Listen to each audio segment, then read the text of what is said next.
A blessed day, everyone. Let us all be reminded of 2 Corinthians chapter 12, verse 9. This was last Thursday, and time check that was taken 6:29 p.m. So, medyo maliwanag pa. And today, I'm going to Lavender.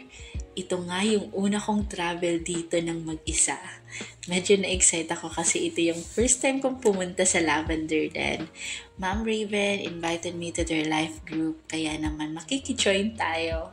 Tamang-tama kasi hindi ako nakapag-church last Sunday. And mas malayo yung Lavender kesa sa Bugis, kaya naman mas natagalan yung travel. And finally, nandito na nga ako sa Lavender at madilim na nga nang nakarating ako. I took a bus papunta sa Sultan Plaza. That is our meeting place. At nakarating din, meron pa silang pa-free food dito.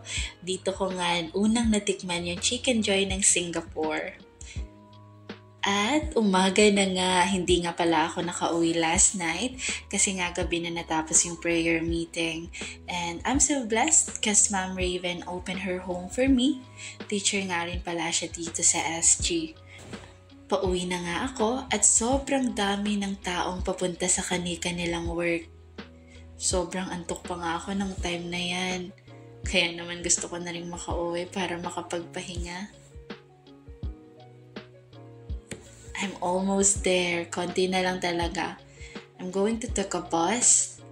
So, lakad muna tayo. I'm waiting for the bus.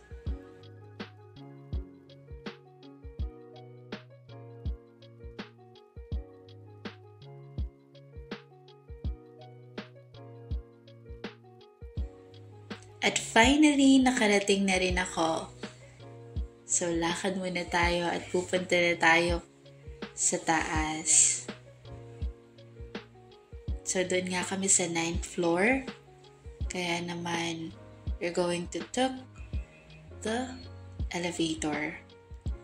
So, that's all for today. Thank you so much, everyone. God bless and see you later.